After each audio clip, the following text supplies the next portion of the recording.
Fashion of the Christ, சிலுவையின் பாடுகள்னு சொல்லி ஒரு திரைப்படம் பல சபைகள்லாம் காட்டினாங்க, பல தியேட்டரில் கூட வந்தது.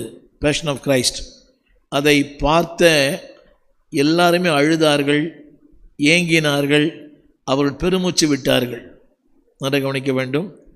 அந்த பேஷன் ஆஃப் கிரைஸ்ட் அந்த திரைப்படம் ஒரு குட் ஃப்ரைடே அன்னைக்கும் போடப்படுகிறது, பல அவுட்ரீச் மினிஸ்ட்ரியிலும் போடப்படுகிறது. லட்சக்கணக்கான பிரதிகளை பல இயக்கங்கள், பல ஸ்தாபனங்கள் அதை வாங்கி அதை எல்லா இடங்களிலும் போடுகிறாங்க. அது பெரிய ஊழியமாக பண்ணுறாங்க. பேஷன் ஆஃப் த கிரைஸ்ட்னு சொல்லி, சிலுவையின் பாடுகள். நாம் கூட ஒரு முறை இந்த ஆசீர்வாதபுரத்தில் ஒரு நாள் திரையிட்டோம். நான் சொல்லுந்த கருத்து என்னவென்றால், அதை பார்த்த அத்தனை பேருமே அழுதார்கள், கண்ணீர் விட்டார்கள், ஏங்கினார்கள். ஒன்று சொல்ல நம்புகிறேன், வடிவமைக்கப்பட்ட ஒன்றே அந்த அழுத்தத்தை தருமானால் நிஜமானது எப்படி இருந்திருக்கும்?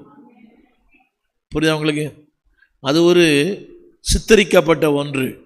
அந்த படம், அடிப்பது, குத்துவது, காயங்கள், அதெல்லாமே வடிவமைக்கப்பட்டது. நன்றாக கவனிங்க. அது ஒரு நடிப்பு. நீ தப்பாக எடுத்துக்கூடாது. ஒரு நடிகர் நடிக்கிறார். அதை பார்க்கும்போதே இத்தனை அழுகையும் வேதனையும் புலம்பலும் என்றால் நிஜத்தை பார்த்தவங்க எப்படி அழுதுருப்பாங்க. ஆனால் கருத்து என்ன தெரியுமா? யாரும் அழலை. யாரும். இப்போ நான் படித்த பல வசனங்களிலே இகழ்ந்தார்கள், பரியாசம் பண்ணினார்கள், இகழ்ந்தார்கள், இகழ்ந்தார்கள், இகழ்ந்தார்கள். ஒரு சின்ன கேள்வி, அப்போ மனிதன் எந்த அளவுக்கு மிருகத்தனமாய் வாழ்ந்திருக்கிறான்? இந்த சிலுவையின் காட்சி யார் பார்த்தாலும், இன்றைக்கி நீங்கள் கூட நீங்கள் ஒரு தொலைக்காட்சியில் பார்க்கலாம், யூடியூப்பில் போட்டு பாருங்கள், பேஷன் ஆஃப் கிரைஸ்ட்னு சொன்னான். எந்த மதத்தவரும் பார்க்கும்போது ஐயோ ஒரு கண்ணீர், ஒரு ஏக்கம் வருது. அப்படியானால் திரைப்படத்தில் பார்க்கிறவர்களே கண்ணீர் விடுகிறார் என்று சொல்லும்போது நேரே பார்த்த ஒருவர் கூட என்ன செய்யலை? அப்படியானால் நல்லா யோசிக்கணும். மனிதன் அன்றும் மிருகமாய் வாழ்கிறான், இன்றும் மிருகமாய் வாழ்கிறான். அன்றையும் குருட்டாட்டத்தோடு வாழ்கிறான், இன்றைக்கும் குருட்டாட்டத்தோடு வாழ்கிறான். அன்னைக்கும் பிளைண்ட்னஸ், இன்றைக்கும் பிளைண்ட்னஸ்.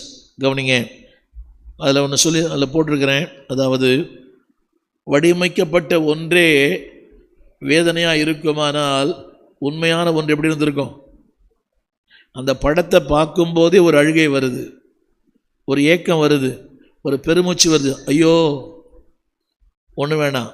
நம்ம பழங்காலத்து படங்கள் பார்த்துருப்போமே, ஒருத்தன் அடிக்கிறான், அடிக்கும்போது ஐயோ அடிக்கிறானே, எதை பார்த்து? உங்களுக்கெல்லாம் பழைய ஞாபகம் வரும் இல்லை? ஒரு நடிக்கும்